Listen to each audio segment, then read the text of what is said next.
Okay, guys, after some fun technical difficulties, I deleted the post, so you probably have no idea what I'm talking about.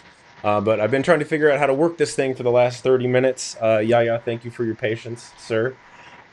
So we are here to discuss the treatment of women, both in Islam and in Christianity. So we're gonna probably have two different approaches to this whole thing. Sorry, I've got people mowing behind me. We It's probably all have right. two different approaches to this whole thing, but we're just gonna have a good little discussion. Typically, Yahya and I have um, debate format style. We're going to try something a little bit different. Yahya doesn't like the debate format as much as I do, so we're going to do a little bit more just back and forth discussion type of stuff, and we'll see how it goes. So Yahya, why don't you tell my audience a little bit about yourself, and then we'll just kick it off. Okay. As I always start, Bismillah ar-Rahman ar-Rahim, by the name of Allah subhanahu wa ta'ala, the most merciful, most compassionate, the only worthy of worship. May Allah subhanahu wa ta'ala bless all of you, protect you, and guide you, and enter all of us in His mercy. May Allah subhanahu wa ta'ala guide us and may Allah subhanahu wa ta'ala make us fruitful with this conversation about treatment of women in Islam and Christianity. And I hope that we learn from each other and find a common ground for the sake of God, that we always use the truth so everybody know it. And please join our channel. My channel is Islam Defender Yahya. I have many video. I would like to invite everybody to see the content, and I would like you to as well join AT. We have debated before, and I enjoy debating the gentleman because he always doesn't interrupt, and we always find it interesting that we talk freely about everything uh, without any interruption, and we share mutual respect between us. And I hope everyone benefit from our discussion. Thank you very much. Yeah, me as well. Thank you, brother. Kind of the direction that I wanted to start this out with is just kind of establishing some criteria first. Saying what is generally right, what is generally wrong, and then I think when we start to examine the Islamic teachings about how to treat women, and then we can start to examine the biblical teachings about how to treat women. Um, I don't want us to like try to back around it, right? Work around it. I want us to say, look, at the very beginning, we said it's wrong to do this pretty much no matter what, right? So if the Bible says to do something that we both agree is wrong, then I think we need to just both agree that it's wrong. If the Quran or Islamic source says that it's okay to do something that we have both previously agreed is wrong, then I think that would be the most objective way to go into this criteria. What do you think about that, Yahya? I agree, totally, I agree. Okay, so I've got a couple of things that I was thinking about. So the first question I'd like to ask, I'll ask you, and then you can share, and I can kind of share what I think. When, if ever, is it okay to physically touch your wife against her will? Uh, Actually, as we are equal to each other, it you never you need to treat your woman as equal partner and not a servant or a slave, and you cannot uh, touch her but with her pleasure, with her willingness, and it's not nice to force her into anything she doesn't like to do. And because you need to show her respect as she show you respect, and you are both are responsible to live with each other in a harmony and love and kindness.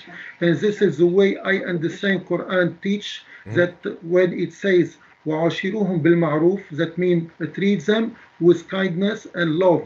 And the Prophet, peace upon him, he commend his follower to and tell them, even if you are eating, if you even feeding your own wife with your own hand, you have reward. Even the best among you is the best for his family, and I am the best of my family. I don't want to make it long. It's enough like Okay. this. So I would say there would be a very, very low reason to ever touch a woman um, against her will. I've thought of a couple of scenarios. One, she's trying to murder you with a knife or murder your children with a knife. I think you and I would both agree stopping her physically would be a good idea. She's getting ready to, fall off of a cliff or step into traffic. Those types of scenarios, I think, would be a good time to physically touch a woman. Times that I think are just objectively wrong is sexual advances towards a woman when she does not want them or is unconscious of them or is not of age. Or two, approaching a woman in the form of disciplining them or trying to correct them in some sort of moral form or fashion. Yeah, I don't want to pin you down too much here, but I'm not sure I'm not sure I understand exactly what you were kind of mentioning the Quran, but I'm not very clear on when you think it is right to touch a woman or not. I don't really want to get into what the Quran teaches yet. I just want to get into what you think is morally right. The morally right is never to use any kind of violence against your wife, not physically, not emotionally, and you treat her as you wish to be treated. Because let's say we are human, and Hmm. if you are working with somebody and he is somehow abusing you physically or orally, you wouldn't you wouldn't agree. And the same apply to a woman. A woman physically is not as strong as a man. If the husband he somehow treating his women with a degrading way, this is actually against the teaching of the prophet, because the prophet he said, I was sent to perfect the moral standard. So there was a moral, but the prophet peace upon him was sent to lift up the moral standard by bringing equality between men and women, between family, between society, to bring the best in us to live in harmony with each other. Okay. And I'm very happy that you mentioned there are different kinds of abuse, right? So you didn't just say physical, there's emotional, psychological, verbal types of abuses. So I think those are some things to take into consideration. And I assume that you would condemn all of those forms of abuse, correct? I do. Okay. All right. Thank you for that. I think it's just good that we're defining some of those terms. That was actually literally my next question that I wanted to bring up. Let me see what other questions I have as my baby screams in the background. Um, dun, dun, dun. You know what? Let's just jump in. Let's just jump into it. You mind if I kind of start with a question? Uh, I don't have any question now, because Okay. I was expected, to be honest, I was expecting you to, as usual, because you already always prepare something Hmm. and you say it, then I listen to it, then I respond. But if you like me to introduce how Quran and how Islam teach us about the Islam, about the women, Yeah. I'm ready, because Oh I no, have some references over here. I've got some questions and we can talk about it. So Okay. the first thing I hear a lot of times from Muslims is that Muhammad brought a lot of dignity and respect to women previously, when the culture before them did not bring them respect and dignity. But I find it a little bit confusing when I read the story about Khadijah. Right, she was a very successful businesswoman, Yes. And in fact, I was reading one thing earlier today that said that the amount of caravan trade and all that kind of stuff she had was more than her whole tribe combined. So Okay. as a woman, she was a successful business owner, leader of her community, Okay. and I think that's very interesting. Um, so Muhammad married her and all that kind of stuff, and she actually proposed to him. Is that correct? Yes. So it sounds like she had a lot of power and dignity already. And then later, as Islam starts to get established, there's a hadith where Aisha says that I have not seen any women suffering as much as a believing woman. Um, Okay. so my question about that, there's kind of twofold question. I don't want to give you too many at once, and I can recover them if you forgot some of them. So Aisha says, I have not seen anyone suffering as much as a believing woman. What other women were around at the time that she could compare them to? Uh, Let me start fresh with Khadija. Khadija, the Prophet, before he became Prophet at the age of 40, he was around 25, and he used to be a shepherd, and he used to be well known. Muhammad about he is trustworthy, Hmm. and he worked for Khadija, and she sent him and kind of like a trader for her on her herds of and he was successful, and with him she had a servant who go alongside the prophet, and he when he come he was impressed how well behaved the prophet, and how much he bring a good with the trade Hmm. he bring back, and he realized as well there was always this small kind of cloud shedding him wherever he goes, and as he was blessed, and Khadija was actually she was very impressed with him, and by the way she was widow, and she have two marriages before, and she was around 40 years when he was 25. Hmm. She proposed for him to marry her because of his characteristic, and that was it.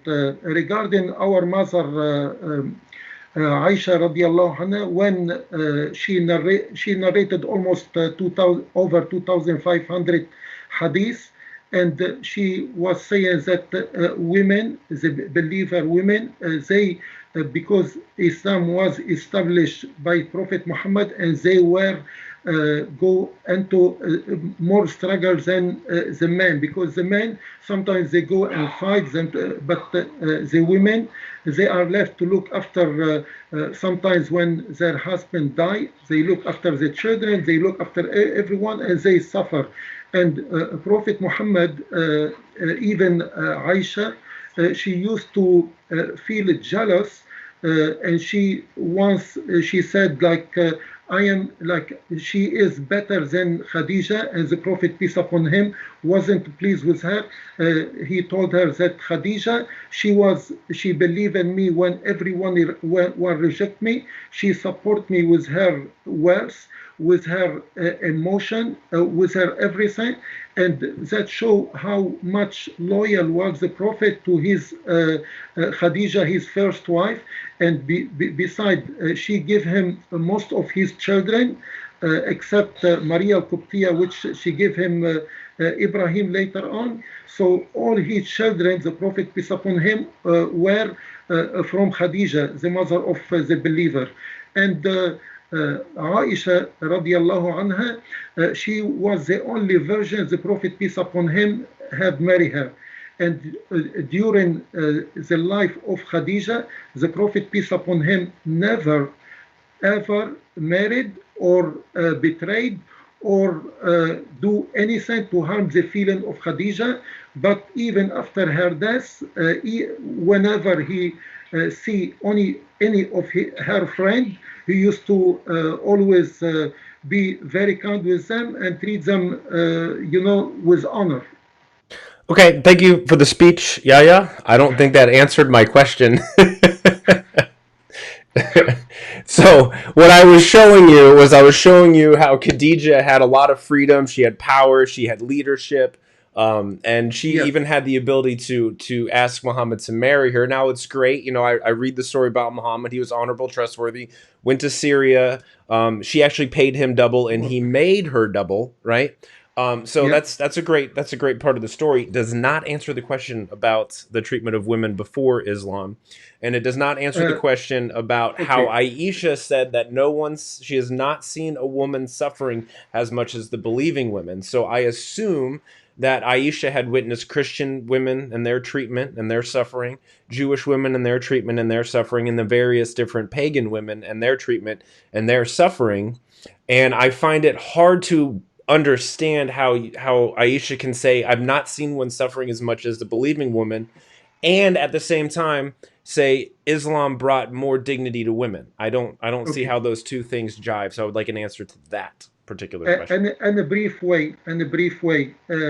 women before Islam, at the time of Jahiliyyah, was some of them who have wealth and who belongs to rich, powerful tribe. They were respected, Hmm. but no, normal women were abused, were degraded, were even because of alcohol usage. Sometimes people used to gamble against their family, and they used to even bury their children because they feel when they have a girl, female, it will bring disgrace.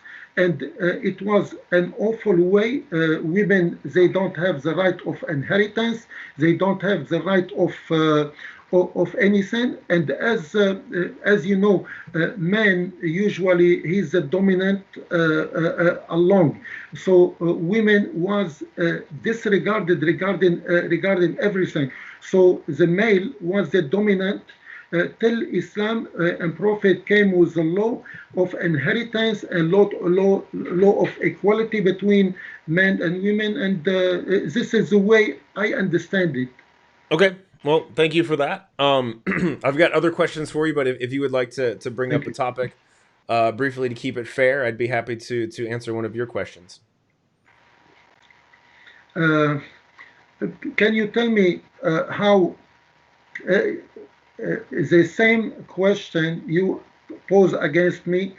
Tell me about how at the Christian time or at the time of Christ, how women was treated. So Paul put it in Galatians. Basically, there's no woman, male, slave, free, Jew, Greek, Gentile. We are all one in Christ Jesus. And one of the most um, common known facts about Christianity and one of the most commonly held beliefs among Christians is that all people are created in the image of God, not just men, also women. So we should both be treated in that exact same way. Okay, let me tell you what Paul teach actually. Paul, as I remember, he teach that women, he considers them without head even, while the Quran regarding women as witnesses, they are two. Uh, uh, Paul, he said, the head of a woman Mhm. is her husband, and her husband, his head is Christ. So even he considered women even without head, and he told them they don't have the right over any man, and they should be submissive and quiet, and they don't have authority over men. Moreover, the Bible actually, if you look at the Old Testament, actually degrade women in a big way. I'm going to give you some reference. You can write it down. You don't have. We don't have to go through it, but uh, like the divorce law and the Old Testimony, you can read in Deuteronomy 24, 24 verse number 1, Hey, Samuel. Yahya, Yeah, why don't you hold that thought because I think you're going in two different directions. So let me address the Paul situation, and then you can ask me about okay, the Deuteronomy. Does that sound okay. fair to you? Let me give you the reference of the teaching of Paul in a quick way, submissive and quiet. 1 Timothy chapter 2, verse number 11 and 15. Uh, Silent and Church, 1 Corinthians 11, verse number 3. Colossians 3, verse number 18.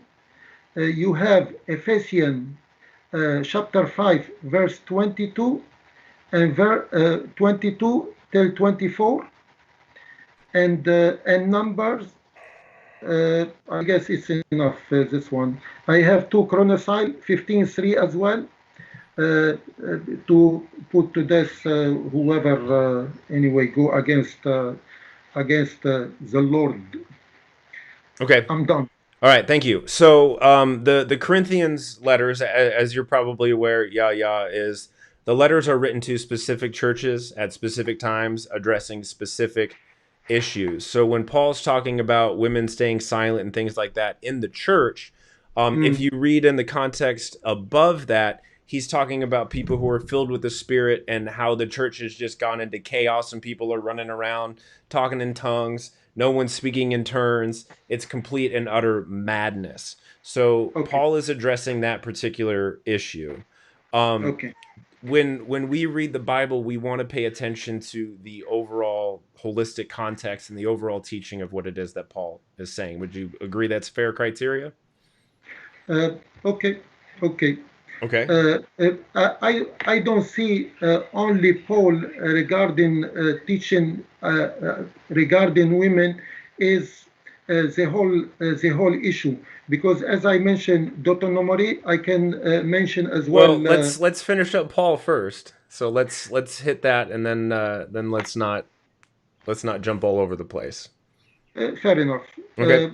Regarding Paul, I told you how he teach that women they should be only submissive and obedient, and they are not allowed to have authority over men. Well, where in Paul Islam, addresses in his letters leaders of churches as okay, who are women, right? So no matter how you want to read into it, the fact of the matter is that there are women leaders in the church that Paul is addressing, right, and giving I won't say glory to, but giving praise to, saying they are doing a very good job. So okay, that's part of it.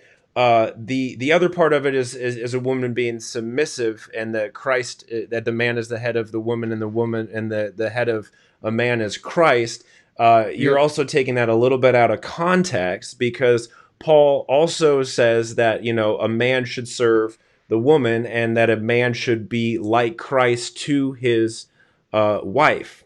What did Christ So do from a Christian perspective? I know you're not necessarily going to agree with this from an Islamic perspective, but I want you to think about this. From the Christian perspective, Christ came to suffer and die and pay for the sins of mankind. He came to okay, serve them. There's a scene in the Gospel of John where he washes his disciples' feet, and he says in other places, whoever wants to be the greatest must be the least. So okay, if you are saying that men are supposed to, be the head of, yes, they are. They're supposed to be the head of the woman in the fact that they resemble Christ. They're Christ to their wives and they serve them and they lift them up. okay. Regarding Christ and the treatment of women, uh, how do you see it when I mentioned that a couple of times, because I see that Christ was kind with only the Jew who he called them children, while he looked down on other women whom they are not non-Jew. And it's in Matthew 15, 22, 28, exactly verse number 26, when he tried to avoid the Canaan woman, and many times he tried to ask his companion to push her away. Then when she asked him, he said, it's not right to give to toss the food of the children to the dogs, and she accepts that she is considered like a dog, and she told him even the dog eats the crumple of their masters. Another All right, issue with let's one at a time. Let one at a one time. second, Yeah, one second, yeah. one second. No, it's very quick. You can read that when Jesus, peace upon him, come into on a kind of mountain, and there was a whale for a drink, and he asked her for a drink, and she find it that a Jew talking to her. That means even when his companion find him talking to the woman and she wasn't a Jew, they find it very strange, because it seems that they used to look down in a racist way against other than Jew. Correct. Right. So Jesus teaches in parables. You understand that, right? He uses metaphors, figurative language, allegory. He even actually acts out these parables as well. He doesn't just verbally say them. He acts out these parables. Um, Okay. and so you're actually onto the right path. The Jewish people at the time, the Judeans, right, looked bad Yeah. at the Samaritans and the Gentiles, Yeah. and they were somewhat racist against them, right? We are God's, like the beginning of the gospel is the Pharisees and the Sanhedrin and the scribes and all those people are you know are saying, oh, we're better than everybody else because we're Jewish, we're God's chosen people. And John the Baptist speaks out against that. Jesus speaks out against that. And so what Jesus is doing when he's talking to that woman, who understands what he's doing, by the way, is he's acting out that reference. And then when he finishes talking to her, do you remember what he says, Yahya? I've not seen a I, faith like this in all of Israel. He gives her praise.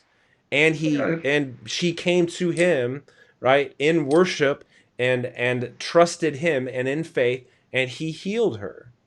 uh, So he there's healed her daughter. He healed her daughter. I correct. agree. I agree. After she accepted what he called her, but you yourself, do you agree that Jesus has treated non-Jew women as dogs to satisfy the children look at the other race, and he shouldn't have done that, because that it degrade him, and in my view, because the Bible present him as like a racist against other. Beside when he came, Yeah, yeah. uh, I don't. That does not just one follow. second. But that Let doesn't me finish. follow. What's follow, because he said he come only to the Jew during his 3 years ministry, and he wasn't willing to treat other uh, equally like he treats the Jew. So he considers the Jew children, and he consider other like dogs, swine, and slave to the children, to the Jew. Do you agree? Do you accept this kind of treatment as Jesus? You consider him as God, the creator of a human being, to treat is only the Jew as a children and non-Jew as equal to dogs? You're Do gonna you have do to you agree? demonstrate that he actually treated them like dogs. You've not demonstrated that. The Bible does not demonstrate that. You're taking What it about halfway into context, you're drawing conclusions, and you're not following it all the way through. I helped you follow it all the way through.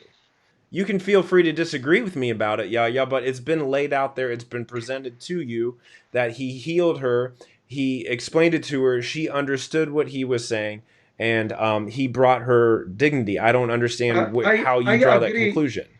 I agree that when she surprised him by accepting she is lower than the Jew, and she's like equal to a dog, he was surprised and respond to her positive after the negative. He called her and he grant her wish because he find that she trust him as she knew that he is the Messiah. Something else in Matthew 7:6, Jesus talking by parable to the Jew. So don't throw your pearls to the dogs and to the swine. And this is what I find it ought to accept Jesus as a prophet when I read this, because if he is a prophet of God, and where the Bible is degrading him as a racist, to be honest, it hurt me as a person, as a Muslim, because according to my Quran elevate his state, and he is one of the mightiest prophet who came as the word of God and spirit of God. You see how I see it? I I do see don't. how you see it, Yahya, but it's very confusing to me how you don't see the entire context. I've Okay, laid it I out will to try to you. see it. I will try. Try to see it in the context. Yeah, yeah, Okay, it's actually very beautiful. It's a very beautiful story. okay. And I think, and we all have presuppositions and confirmation bias. Are you familiar with what those two terms mean? You know, what you need to do to understand my point, you need to be neutral and to look at it from outside Yeah, and yeah. Do you know where without. I came from? Do you think I've been Christian my whole life? I don't know. Yeah, I've not been. I've not been Christian for Fair, that long. So fair enough. I've I come hope from a, as well yeah. you reflect upon my position, how I see things, because as I said, the Bible uh, uh, is saddened me that it degrades Jesus as what I mentioned, and I hope you taken the positive that at the end he heal her daughter and he respond to her. But for me, during these 3 years, he wasn't willing to look an equal term to the women of non-Jew. Okay, fair enough. We go somewhere There's else. this. Like, do you know the story of the Samaritan woman at the well who had 5 or 7 husbands or something like that? Uh, briefly, Okay, briefly. that's a Samaritan. It's a woman. It's a Yeah, Samaritan woman, which is like the yeah, arch enemy, the arch nemesis of Christianity, or not of Christianity, but of the Jewish people at that time. He yeah. even gives a parable about the Good Samaritan, which would have been crazy at the time, right? Because you have all these Jewish people coming in and walking past the beaten and nearly dead person, Okay. and then he says, but a Samaritan man who's the enemy of the Jewish people sees a Jewish person, nearly dead in a ditch and comes and gives him the thing. Who is the most righteous of all of these people? I It's the agree with you. Samaritans. So you're I taking agree with things you. out of context, buddy. Like Okay, fair enough. that's all I'm gonna say. Fair So enough. so let's move on a little bit. So what we have done is we have established that laying hands on a woman against her permission, right? Not saving her life or defending your own life, Yeah. is wrong no matter what, whether it's sexually or violently, um, or even in intimidation. So there's actually a legal term of assault, which means that you don't actually have to strike the person, you don't have to actually cause harm to them, but they feel that intimidation and that fear, and in the court of law, if they can prove that, as the perpetrator, someone doing that, you are guilty of a crime. You're guilty of assault. So everybody knows this. Yeah, I'm sure you were prepared to deal with this question. When I read 434 in the Quran, I find it to be very appalling, to be quite frank with you. So I'll just read it out loud for you, if that's all right. Uh, So it says, men are the managers of the affairs of women, for that God has preferred in bounty one of them over another, and for that they have expanded or expended of their property. Righteous women are therefore obedient, guarding in secret for God's guarding. And those you fear may be rebellious, admonish them, banish them to their couches, and beat them. And if they obey you, look not for any way against them. God is all high, all great. So I've got a couple of things I'd like to add to that. So a couple of things that I found. Just once again, you read 434. I am right? Yes, 434. Yes, sir. Okay. Please write down those references because I would like you to reflect upon it as well because it's continues to 434. Write down, please. 4 verse number 5, 4 verse number 15, 4 verse number 19, 4 number 23, and 4 number 124. Then you have uh, chapter 33, All right. Yeah, yeah, verse that's number. enough. That's enough. That's enough. No, no, So because it what is what's your all. point? It What's your is all. point? My point is, before you reached 434, I already give you a few verses belongs to the same chapter, talking how to treat women and how to deal with women and how to honor women and how to give them the right and how not you don't have the right to take their belonging, you don't have the right to kick them out from their own house even if you divorce them, and all of this is to preserve their right before you reach the stage of beating them, because this is what you after. If I'm wrong in my assumption, please correct me. Uh, uh, I have I have two examples to give it to you. I have a friend I have a friend who work with me. He is married for a woman for 31 years. He have two children. After 31 years, he find out that his wife betrayed him and she ran away with her lover. I have somebody who servant of Christ by the name of Sam Shamon. He have two daughters, and his wife All right. left him for Puerto Rican men. All right, And dude. Yeah, you yeah. telling me about Yeah, yeah. beating women? Yeah, yeah. Okay, so you're making you're committing a fallacy here. Fair So enough. Correct me. the the fallacy is, first of all, you're attacking, you're doing ad hominem, right? You're attacking personal character of someone who's not involved in this conversation, of a couple people who are not involved in this conversation. And I two, if they act outside of what their scripture says, what have they okay. done? They've committed sin. They committed adultery, and what adultery Or punishment sin, according which to is the a sin. Bible? Okay. Yeah, yeah. What adultery according to the Bible? What the punishment of adultery? It depends on if we're talking before Christ fulfilled the old prophecy or after. I will remind you. I will remind you that Jesus, peace upon him, when he came under the law of Moses He and did, obedient to the law, to fulfill the because law, which he hold on one did second. Hold when on he one said second. it is Hold finished on one on second. the Hold, cross. hold on one second.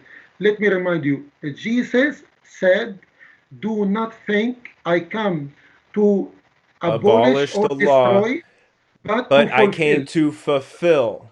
Fulfill, that means keep the commandment of God and abide by it. And Yes, whoever, until, yeah, right? All is accomplished. uh, when you say all is accomplished, okay, let's say, let me agree with you. Let me agree with you. So Jesus, as you claim, died for the sin of all mankind. So those people who are calling themselves Christian and they are committing adultery and they still believe in Christ, is it fair that they will be saved by the blood of Christ while they are committing adultery against their Is it own fair husband? that anyone is saved by the blood of Christ? Yeah, yeah. No, it's not fair because Okay, so when according you to you, receive a there's gift that only. you didn't Uh, earn, what's that called? uh, let Grace. me answer you. Uh, According to your doctrine, the only one who will be saved by the blood of Christ, who accept the death of the innocent man on the cross for the sake of the sinner. And they are few because the Jews, they don't. We are Muslim, we don't. So is it fair that only a small part of a human being will be admitted into paradise while the rest, even if they are not committing adultery or big sin, that they will go to hell?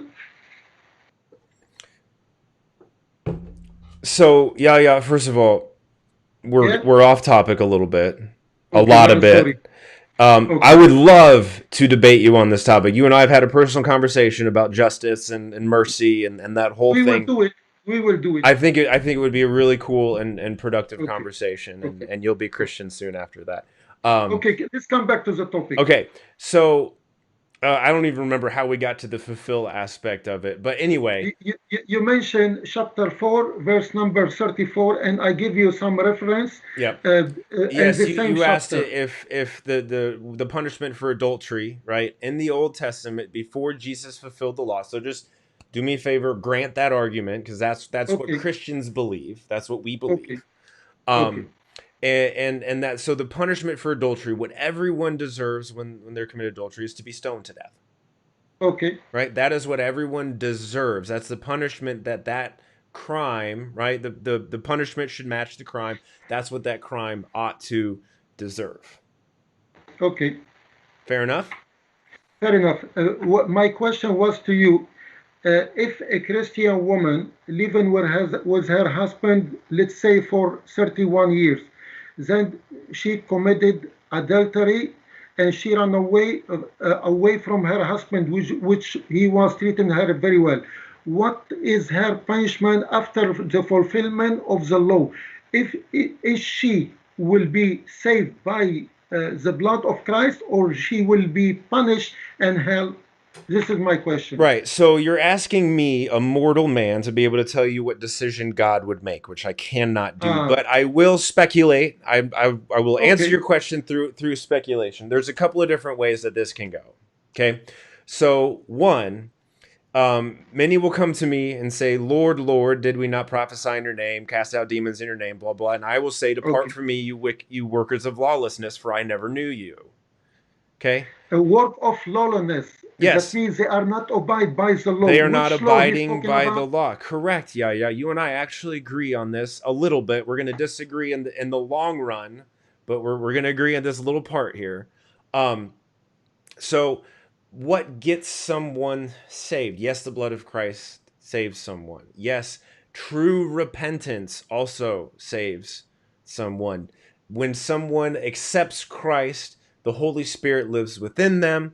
It casts out bad, evil things that we do, throws them into the fire, is the metaphor that Jesus uses. And we become workers of righteousness and not workers of lawlessness. Okay? So if I do all righteous things and I'm only doing it for selfish gain and I hate God the whole time I'm doing it, am I getting into heaven? No. Okay. Right? If I love Uh, God and I'm doing it out of a stance of love, do I get into heaven? And I ask for forgiveness and repentance? The answer is yes. Okay? So okay. if that woman truly loved Jesus and she truly made a mistake and truly repented of her mistake, and only God knows, she is forgiven. Okay. But still, she have let her family down, let her husband down, Yeah. and she ran away with another man. Even if she repent, she still committing adultery Yep. because And her family is according paying for her sin, because by the way. by the way, according to the Bible, if a man marry a divorcee woman, he is committed adultery, if I'm not wrong. And this is leave no option for the women to be remarried again and have their honor. So what do you expect from a woman to do? Follow her desire and lust, or remarried again? And this is, I find it odd in Christianity that when a man and a woman get married, they have no solution if they come to a wall and they cannot live with themselves anymore.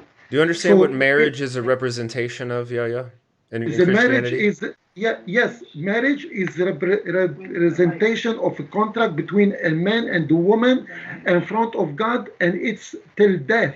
It's a But representation of Christ marrying the church fair enough. and how God has married his people, the Israelites, and now the entire world. And how, and there's I can't remember, it's Hosea, I think it's Hosea, um, where he marries a prostitute and she continues to turn away and turn away and turn away and turn away. And God says, stay married to her, stay married to her, stay married to her, because this is what I'm doing for you. The man, God, Christ, comes to earth and married to us, despite the fact that we keep turning away. We sin, we commit adultery, we commit idolatry, we steal, we kill, whatever it is. He's still married to us. We're not holding up the end of our contract, but he wants us to he holds up the end of his contract and his bargain because he keeps all of his promises. So the reason why marriage is so sacred and the reason why you want to stay into it is because it is a representation of the love that Christ has for the world.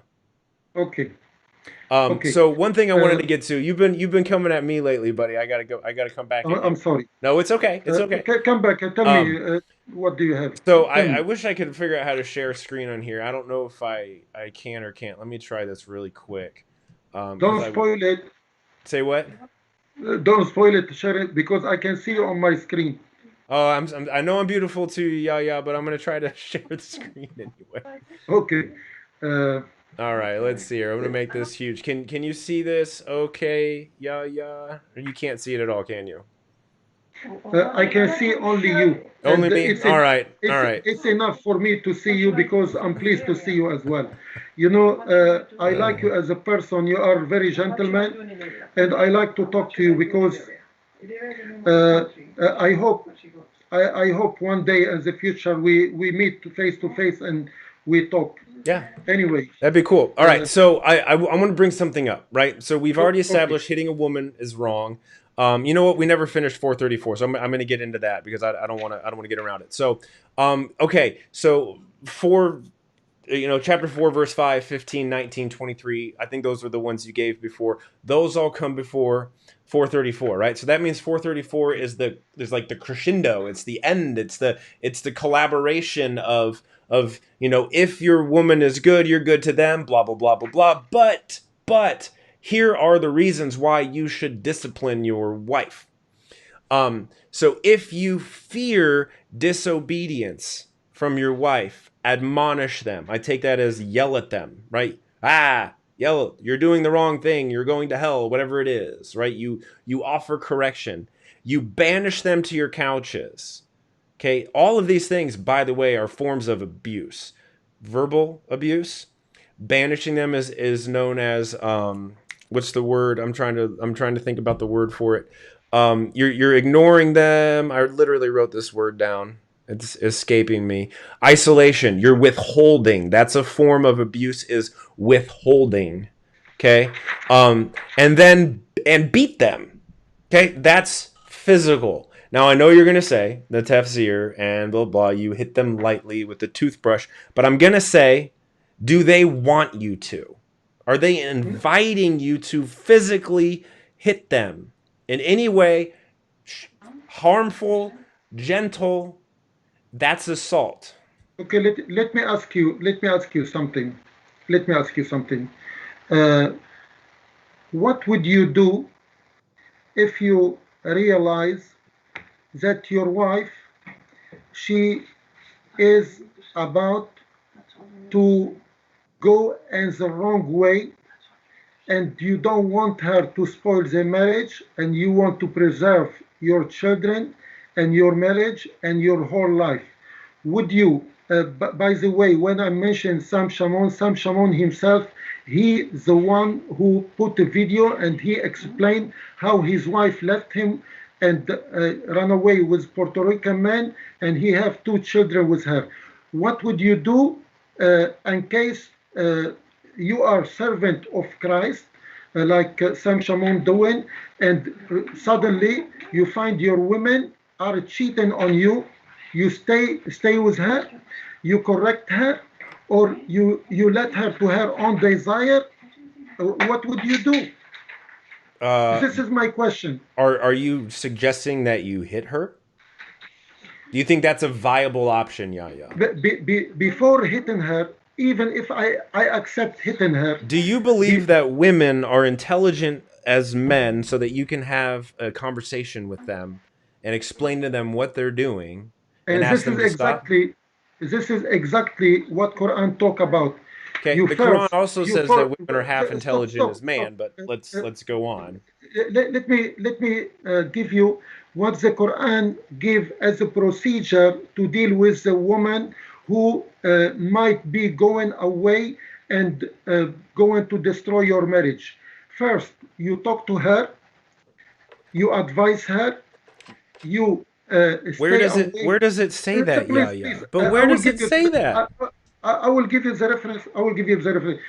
Then you stay away from her bed. That means you leave her. Somehow it degrading for her not to sleep with her because as is kind of punishment. And as you say, it might be mental things against her. Then if you kept on doing what she's doing, the Quran teach that you bring a judge from her family and judge from your family. Then they try to incline to agreement between all of them.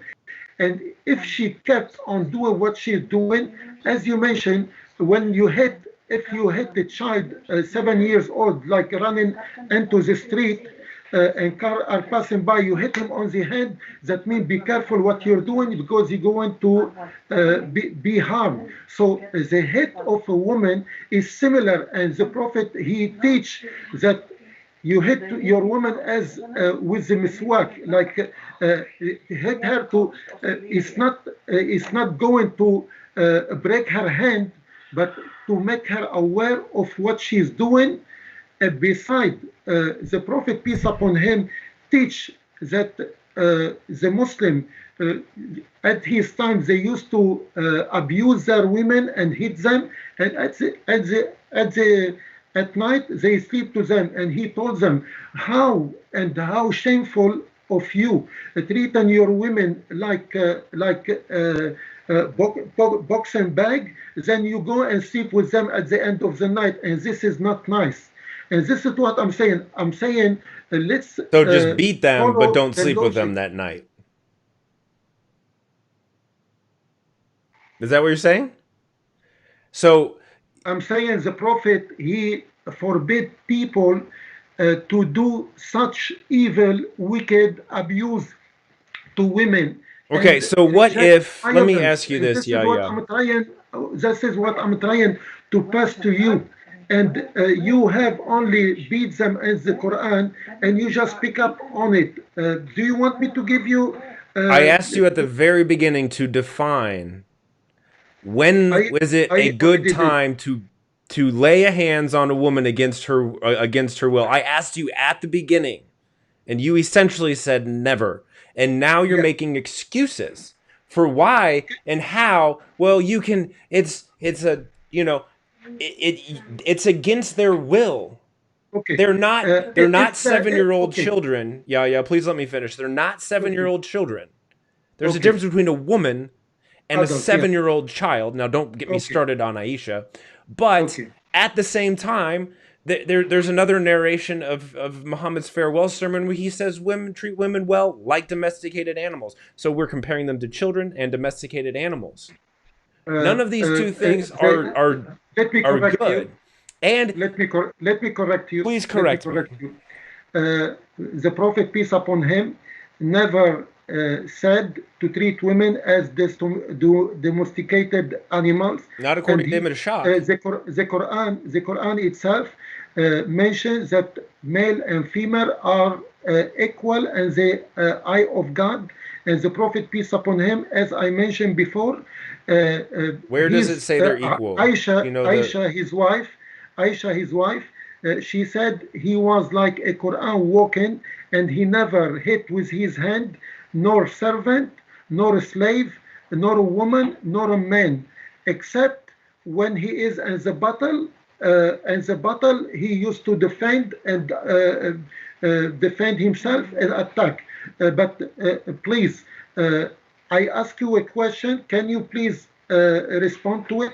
What would you do if you realize that your women, whom your children you have with her, she looking out and going uh, going in a wicked way for somebody else, betraying you? What would you do?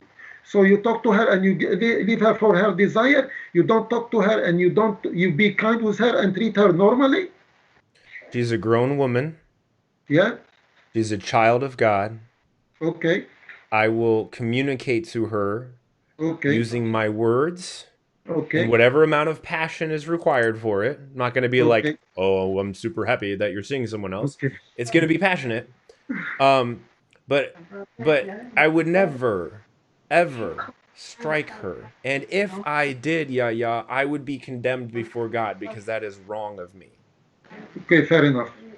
Fair enough. I don't have anything to say about because even beaten, I explain beaten like you is just you are drawing her attention. I'm not saying beat her that you give her a box and her eyes and her eye will be swollen for 3 days. At the Then you find beginning of her at this, you home. said touch them, period, against their will. I Maybe, defined those terms at the maybe beginning for this very purpose, Yahya, so we could bring it I back. I cannot explain more. If you find me hypocrite, forgive me. But this is the way I understand through the hadith and through the Quran. And I read so much, and I done maybe one or two video on my channel. I would like you to see Yeah, I how watched I it. explain it. I had Thank you a very much. terrible conversation with somebody on there, by the way. They were terrible people. Anyway, it wasn't you. It wasn't. Can't remember who it was. All right. So you mentioned that Muhammad had never laid hands on anyone except for in battle. Is that? Do you stand by that statement? This is what I said. Yeah. Okay. So Sahih Muslim number 974 talks about how Muhammad struck Aisha in the chest, which caused her pain. Okay. Do you know that story? I heard about it. Okay, so do you accept Sahih Muslim or just some of them or the ones you like, the ones you, Uh, or all of I, them? I, I have actually, I have a reference of two hadiths, one for Bukhari and one for Muslim. Uh, and I have this hadith, but I don't have the number of it, that Okay. the Prophet never raised and hit no one, servant, wife, or anyone. And Bukhari 6352 and Muslim 1628, Mm-hmm. that to feed your woman in her own mouth, that you will be rewarded.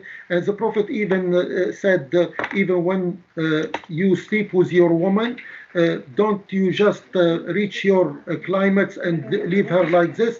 So you stay with her till as well, because you're treating her as equal and not only take advantage of your own desire, and you reach your climax and you leave her behind, and this kind of stuff. Uh, Regarding, I would like to mention chapter 65, verse number 6, where it says, provide them with resident as yourself and do not hurt them and make it difficult for them if they are pregnant, and spend over them till they deliver. And even if they breastfeed your own children, you pay them as you are responsible for your own children. And this is what the Quran teach. It teaches both things apparently, but the verse you're talking about in chapter 65 is in reference to a pregnant woman. The one in chapter 4 that we're talking This is about. chapter talaq, chapter divorce, and the chapter of Nisa, chapter 4. Both of them you can pick up verses from here, and I collect all of them. That's why I was No, I appreciate giving you it. the I'm reference. just I'm pointing out to you that there's either a contradiction or b it's not a contradiction because there's a special pleading case for pregnant women. Because the Okay, verse you just okay, read to me was talking about pregnant women. It wasn't just talking about all women in general. Verse okay, 434 is talking about all women in general, which then, if I were a Muslim making the argument, I would say, but it doesn't apply to pregnant women. okay. Shall we have a look about what the Bible teach regarding the killing and the baby and ripping open the women belly? Hosea 13, chapter 13, verse number 16, and Samuel chapter 15, number 3, where Jesus as God before he incarnate in a human form. If you believe that Jesus was the one who are given the law, this is what it says. Killing of women and dash little baby against rock in front of their women and uh, uh, pregnant women ribs up open and what kind of law is that? You know, and regarding divorce and the Old Testament, Deuteronomy 24:1. I would like you to read it because if a man marry a woman, then she didn't please him, he would have the right to kick her out of his house, so if somebody else marry her again, if she didn't please him and be submissive and she is kind of merchandise, he can kick her out of his home anytime. Then what's going on again with Leviticus 27, verse number 3 and 7. Look at women value comparing with men. The women worth half the men. The girl, they worth half the child. This is Leviticus 27, How are they? verse. Okay. You read it in your own time. Chapter 27, verse number 3 and verse number 4, number 7. Uh, and Jeremiah 51, verse number 20 and 26. Yeah, you're Old men. going. You're like this is way too much for me to pay to take in. So let's go a little bit slower on it. I'm giving you a reference of the law that your God gave before he became a man, like I Isaiah. understand what you're doing. I'm just telling you that you're giving me more verses than I'm going to be able to respond to because I don't have that kind of memory. Fair enough. Let's compare it. You give me one about beating. I'm giving you many about killing women, about ripping open the pregnant women, about children dashing on the ground, about Isaiah 13, 15, 18. Chapter Isaiah chapter 13, verse 15, 18, about how to rape women and baby killing. And I have a list. I have a list. I understand you have You a know, list. I don't have that list. So one at a time, check it. Yahya. Check it. You don't have, I but don't have a photographic memory either. All right. So the one thing I was pulling up because I wasn't familiar with this particular passage, right? So you're talking about Leviticus 27, is that correct? Okay. yes, I So they're mentioned talking about the Leviticus 27. valuation of people and why they're valuing them in a particular way, right? Male from 20 years old up to 60 shall be worth 50 shekels of silver according to the shekel sanctuary. If the person is a female, the valuation would be 30 shekels. The person is from 5 years up to 20 years old, the valuation of the male is 20 shekels, female 10 shekels. Why what how are they valued differently, Yahya? What are their job tasks? No. Do you accept that your own God, He's valuing men and women according if they die or they want to be sold in not equal way? Besides, let's forget about everything. Let's talk about our modern life now. Do you like to do so? I'd like to stay on a topic, but It's in the topic. It's in the okay, topic. okay. What I would like to mention, you know, European Institute for Crime Statistic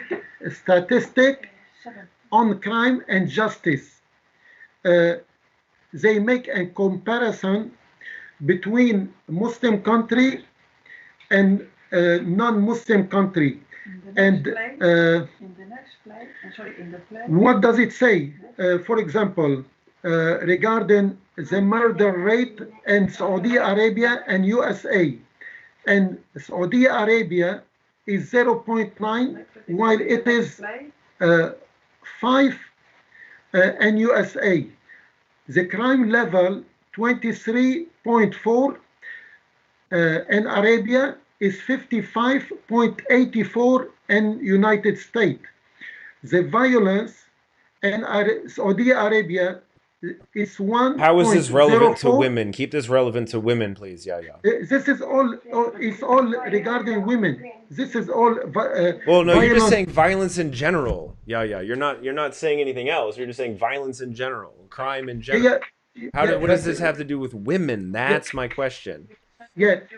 This is about what I put. It's about violence against women and our modern life. And I'm gonna say it again. European Institute for Crime Statistic on Crime and Justice. Muslim country, the murder against women 2.4 a year. Non-Muslim countries 7.5 a year. Are we This talking is, about percent? yeah, Okay, percentage, yeah. thank you. Uh, regarding the hadith you asked about, the reference is Sahih Muslim 2328, that the Prophet never hit a servant, wife, or a woman, and it was reported by Aisha. Okay, well, Aisha also reported that Muhammad struck her in the chest and caused her pain. So there's at least a contradiction. At least a contradiction in your Sahih Hadith literature. We got Bukhari and Muslim, who are both saying slightly different things. Um, Okay. so yeah, This is why I rely always on the Holy Quran, right. So and striking a I woman is don't. not a problem in the Quran. So You know. Okay. I'm not going to argue.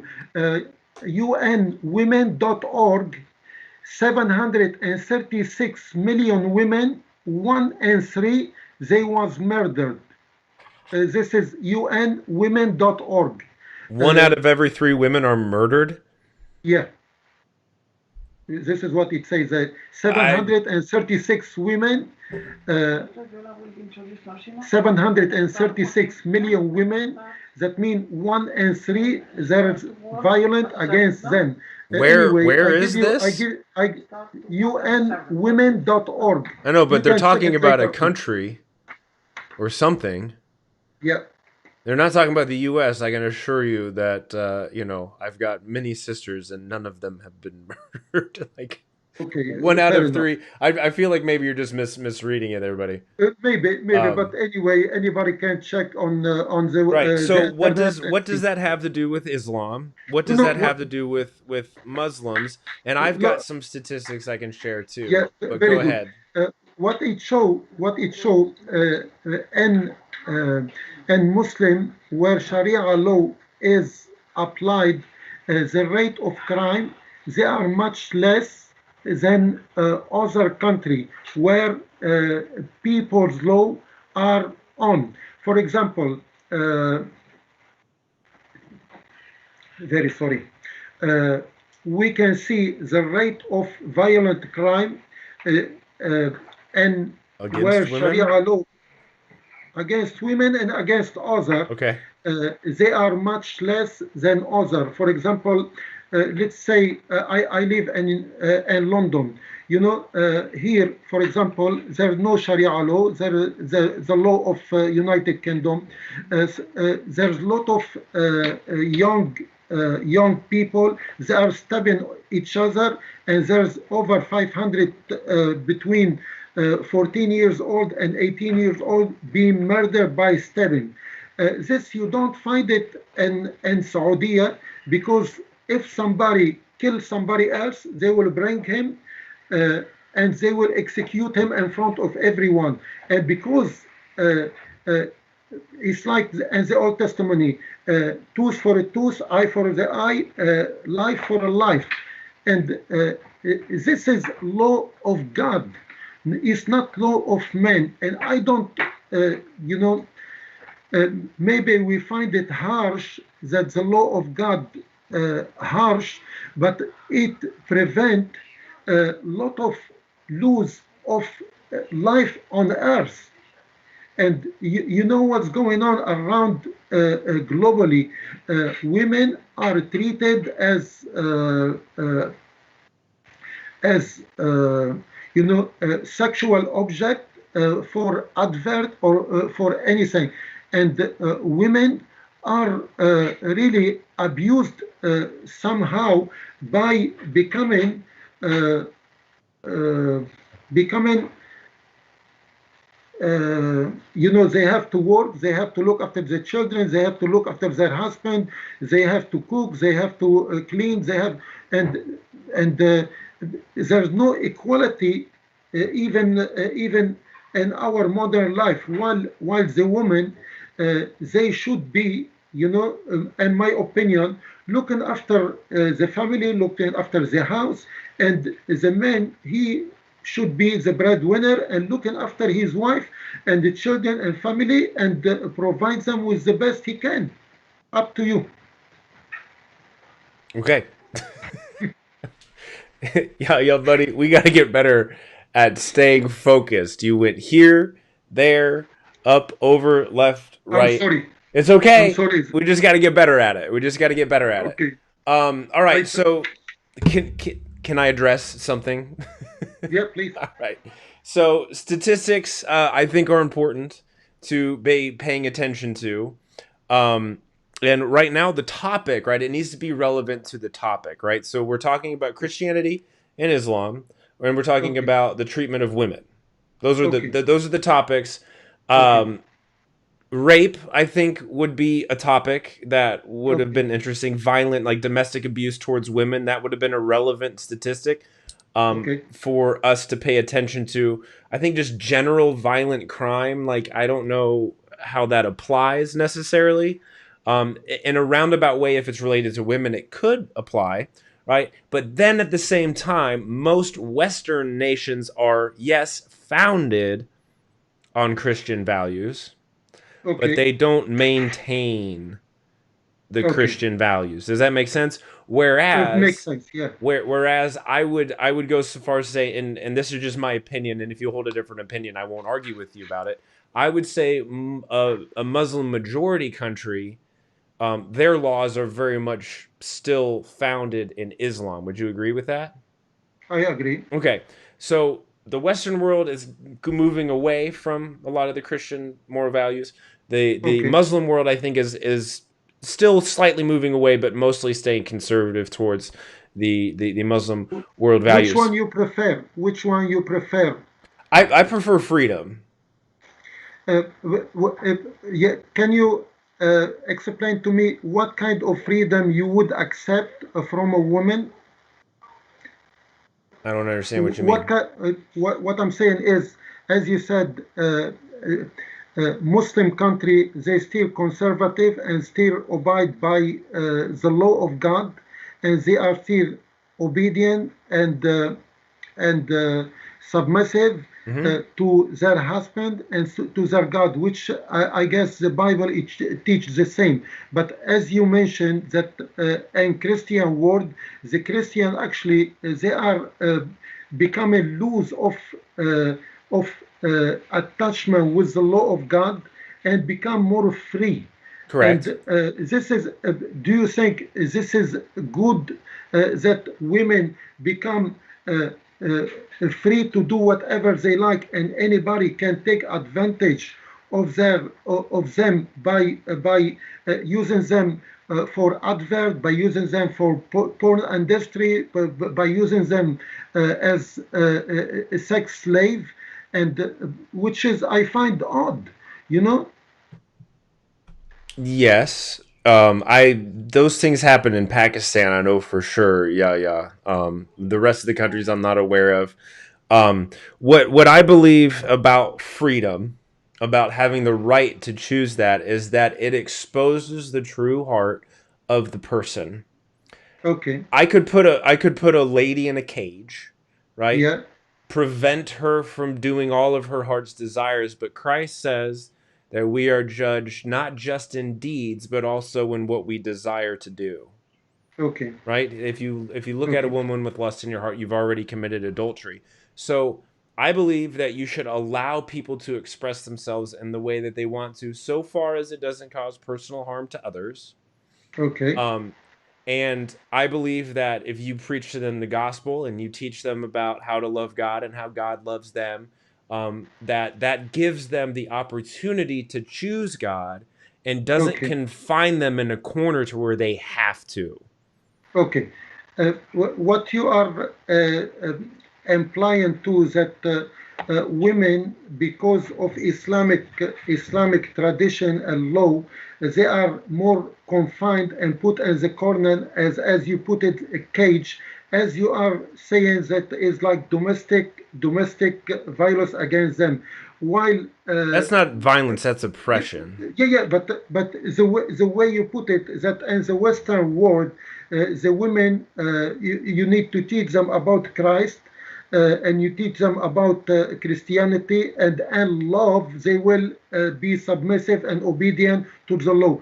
It's something similar. I would like to put through a lot of women, Christian women, they are converting to Islam because they find out that with wearing the hijab, and they are given them as value as women, and they are more honored and respected, and we Muslim, we treat our women as jewels, but we don't like our women to be exposed to whoever, and they can take advantage because sometimes if it depends, as you said, about the person himself. There's some people will be humble and good, and they will be submissive. Some people will be tempted by a lot of worldly life, and they will follow their desire, and it will be disaster for them and for their family. And this is what I'm saying. But And that's what if their you heart look, wanted yeah, anyway. yeah, but let me remind you And about that's how they're something. going to Let me be remind you. judged. Let me remind you about something.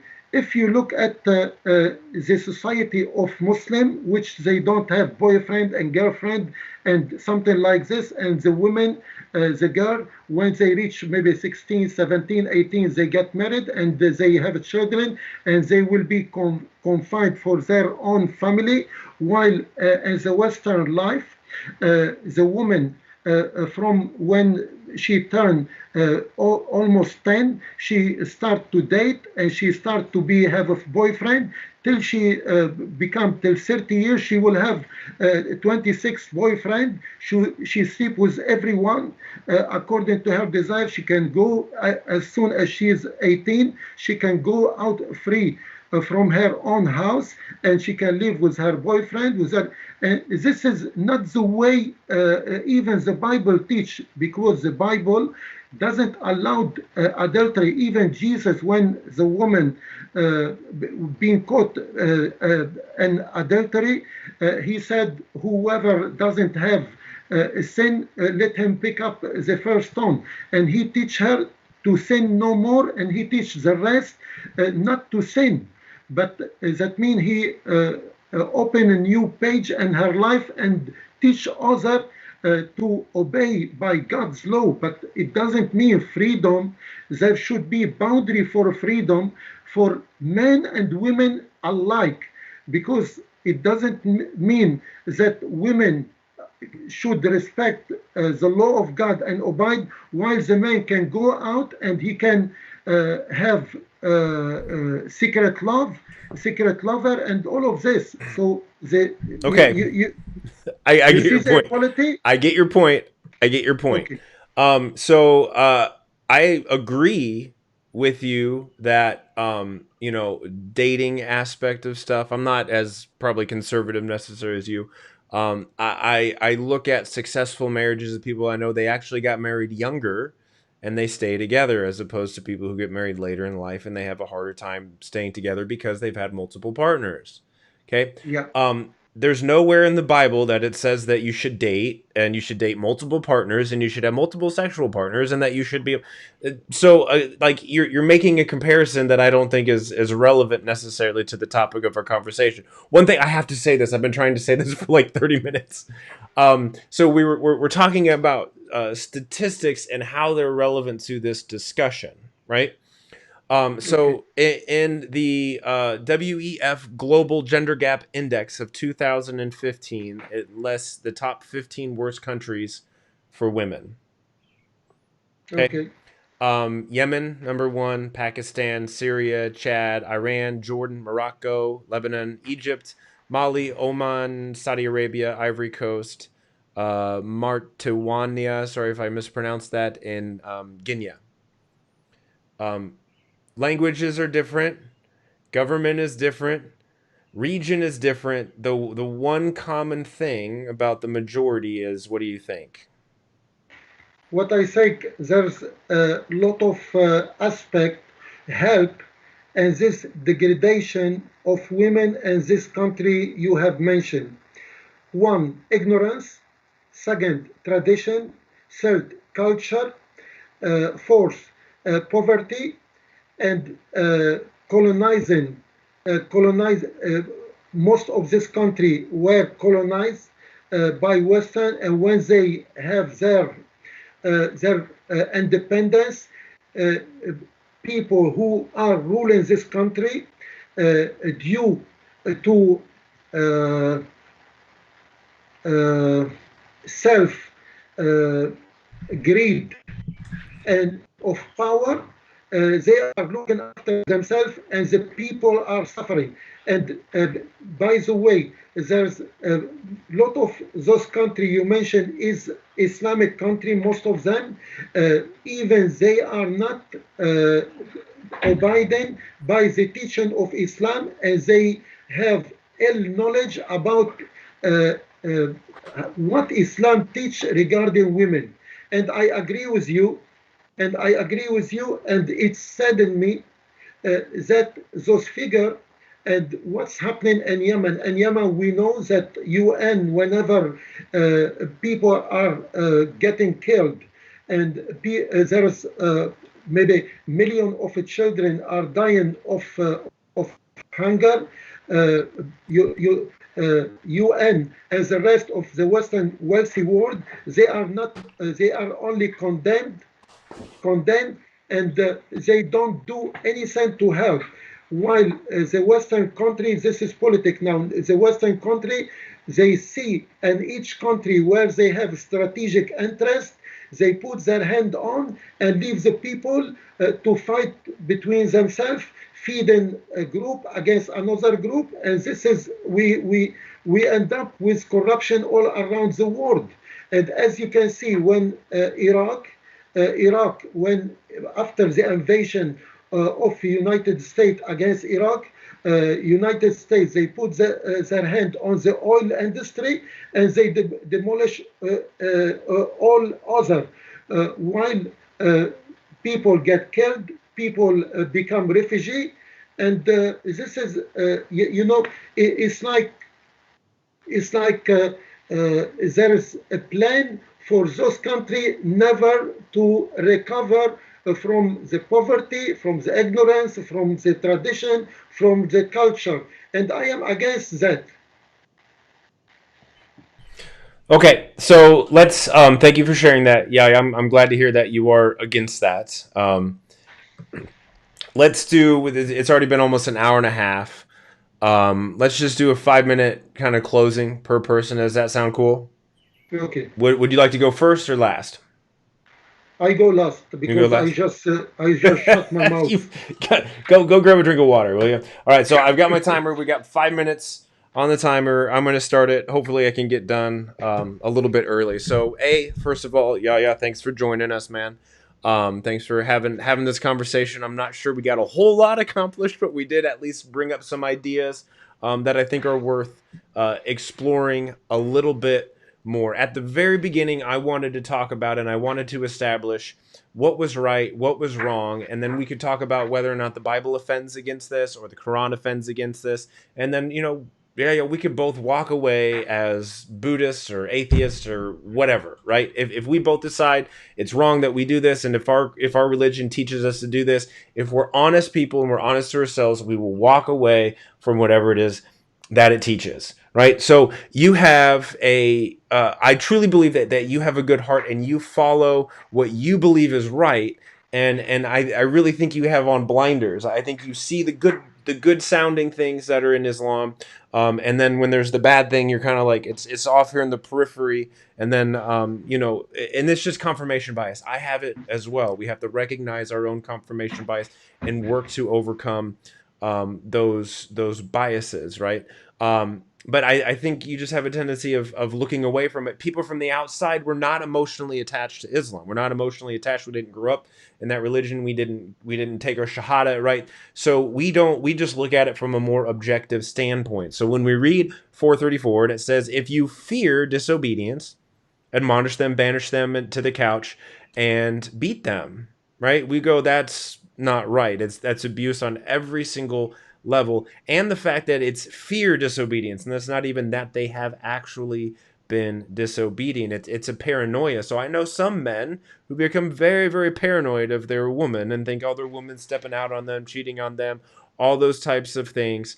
I find those things to be very bad. A thing I didn't quite get to, and I'm not going to expound upon it too much, Yahya, but I know you might want to do a video on it or something a little bit later. I don't like this debate tactic where you just start making all kinds of assertions at the end so the other person can't respond. So I'm not doing this as that. I just want to bring it up so we can have further discussions about it.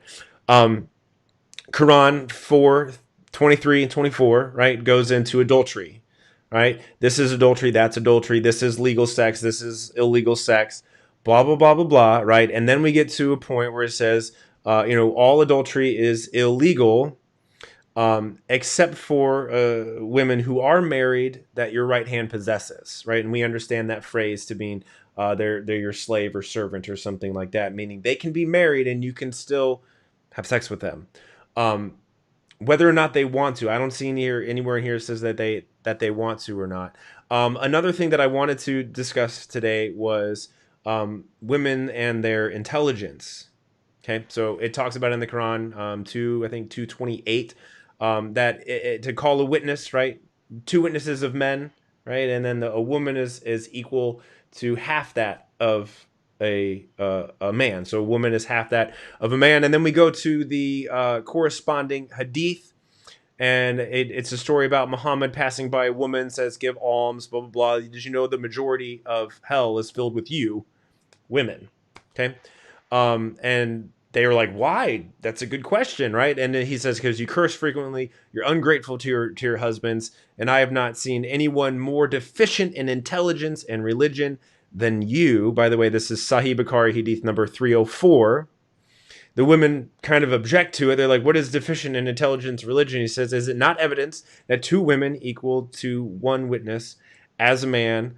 And then they're like, "How that's how they're not intelligent?" And then Allah blames them for their menstrual cycles as why they're deficient in religion. We talked about Khadijah, who was a free woman, a rich woman, a good leader, and all of that stuff was happening before Islam started. After Islam, we read about wife beating, these types of things, which bothers me quite a bit. We read about how a woman is brought before before Muhammad, whose wife had beaten her so bad that her skin was as green as a scarf, and he completely ignores that aspect and basically sends her back home with the husband to where she could get that whatever beating, right? We learned that Aisha was hit, and I've got here about 10 seconds.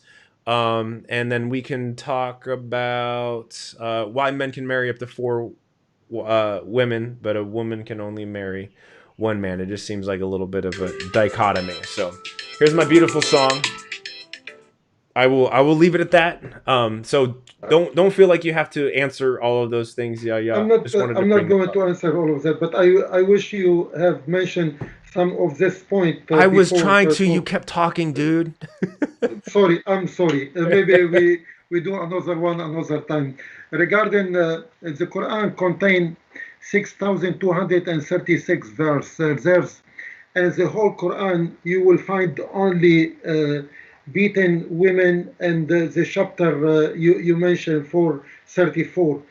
Nowhere else. Where if you collect all the verses in the Quran about the treatment of women, you will come to conclusions that Allah subhanahu wa ta'ala trying to convey the message that women are your equal partner and treat them in a kind way as you are entrusted and with his permission with them. And the Prophet, peace upon him, I know you rely on some hadith, which I acknowledge the positive and negative of hadith. And that's why I always compare the hadith to accept if it go along the Holy Quran or not. I reject so many hadith because sometimes I find to the same narrator, for example, Bukhari, he's saying something, and there's another hadith for the same narrator saying hadith contradicted. And the same apply for Muslim as well. That's why I acknowledge both hadiths. I might take one and reject the other according to the agreement with the Quran. Regarding two witnesses, I mentioned the verse and the Quran. It mentions that if a one woman have forget about to about something as a witness, the other one might remind her. So sometimes, to be honest, my wife, she reminds me about everything, and I am more deficient and intellectually than my wife. And my wife, she have more brains than I do. She always remind me, and she always tell me, you have a mosquito brain. So we men and women, sometimes women are more intelligent and than us and very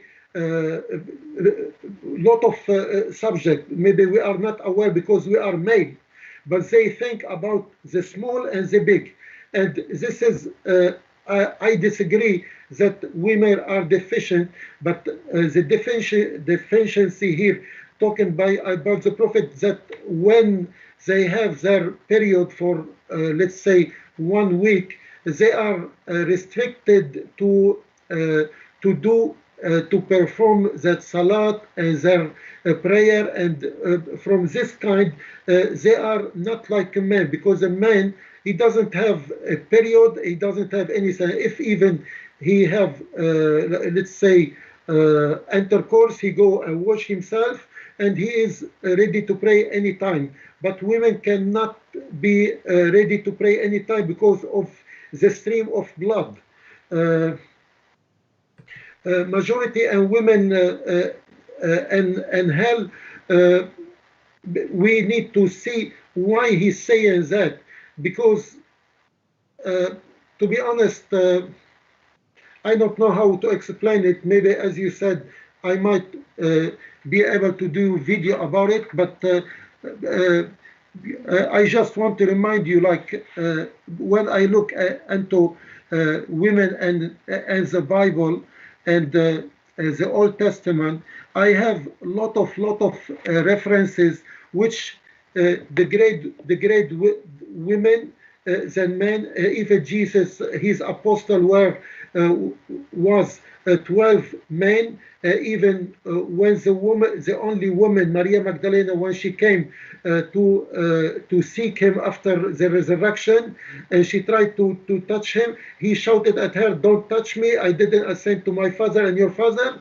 and he told her not to touch him. But when he appeared to his apostle, he told them, touch me, and he kissed them, and he ate with them, and he treated Maria Magdalena in a very different way. According to your Bible, he removed seven demons of her, and she was the only woman who was really caring for his body after, and I find it odd, because what can I say anyway?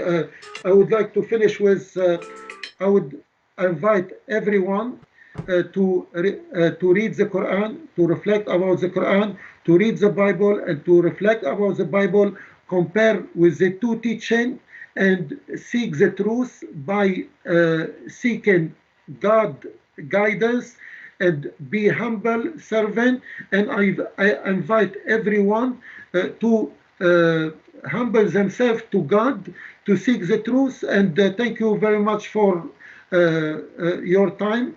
Thank you very much, AT, for giving me the platform to talk to you. Because, by the way, almost 17 Christian apologists have concealed, delete, and blocked me on their channel. Even I try to, as much as possible, to communicate with so many in respectable way, but I feel that I'm being concealed and blocked, and which make me really frustrated. And thank you for this opportunity. And hopefully, by the end of this month, we can arrange a couple of topics we can talk about. And have a lovely day, lovely evening. And thank you, everybody. All right, yeah, man. Thank you so much. And yeah, just FYI, I'm gonna jump off here. Got to get to the kids, so I won't be able to stay on after this. But thank you everybody for watching. Thank you, Yahya, for being here, guys. Please feel free to comment down in the comments section. Yahya likes to prowl around there like a Muslim lion, roaring at everybody. So much more friendly live, and you're very aggressive on the on the keyboard there. But anyway, guys, if you got questions, if you got whatever, post them on there. We'll be more than happy to answer them and argue with each other on that. So, hope everybody has a great night. Yahya, thank you again so much. God bless everyone. Have a good one. God bless. Thank you very much.